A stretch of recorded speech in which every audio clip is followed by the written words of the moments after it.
let's turn to some domestic politics here.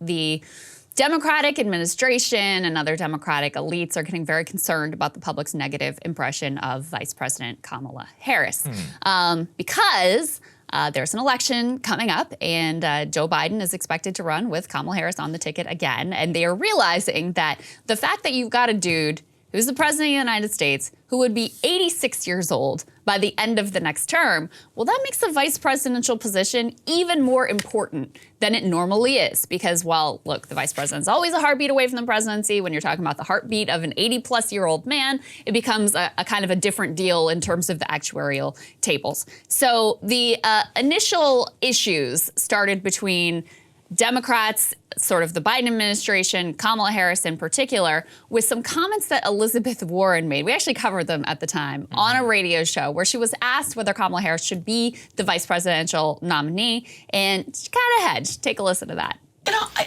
I really want to defer to what makes Biden comfortable on his team. I've known Kamala for a long time. I like Kamala. I knew her back when she was an attorney general, and I was still teaching, and we worked on the housing crisis together. So we go way back, but they have to be a team, and my sense is they are. I don't mean that by suggesting I think there are any problems. I think they are.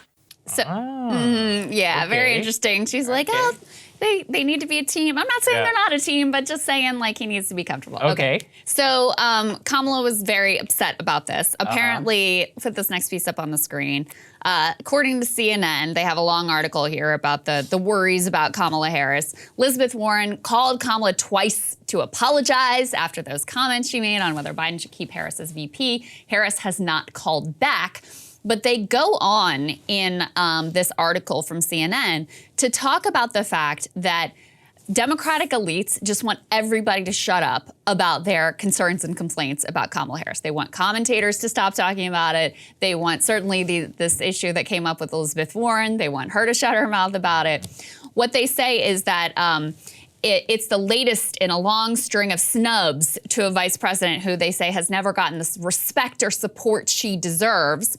They also contend, multiple Democratic leaders, they say contend, that if people don't start feeling more positive about the next person in the line of succession, they might turn away from the ticket entirely. So they're urging allies to stop the Harris pile-on, if only for Biden's sake or for Democrats' sake or the party's future. So basically, keep your mouth shut. Don't be honest about the problems here because we're sticking with Kamala, and it's really important that the American people are somehow persuaded that it would be all fine and good if she ended up as president of the United States. Good luck with that. She has such a thin skin for letting something like that get underneath. Like, what is wrong with you? And look, I just think it underscores only people who are fundamentally weak act like this. People who have real holds over the party, real constituencies, real operations, and real chances of the presidency, they don't behave in this way because they have a real power base. Because she is such a media creation,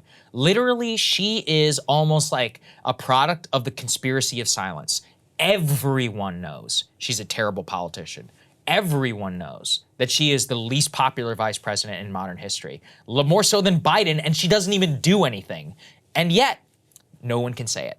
Mostly because of racial politics and because she's a woman. Because of basically media enforcers and then the weaponization of identity politics. It's like the Hillary factor almost times 20. I never thought I would live to see a national politician who was worse than Hillary come to the stage, but we've been delivered. Yeah. That's what we've been delivered. Yeah, it is incredible. And I mean, listen, the reason Kamala Harris is vice president of the United States, in spite of the fact that she couldn't even make it to the primaries to have a single voter cast a vote for her in 2020, is because James Clyburn basically said, you will pick a black woman, and, you know, she ends up on the list. Actually, Jill Biden did not want her there. Joe should have listened to Jill. Should. But it was obvious to everyone that, you know, whatever you think of her record, which there's a lot to say about that as well, just on the level of political talent, she just didn't have it.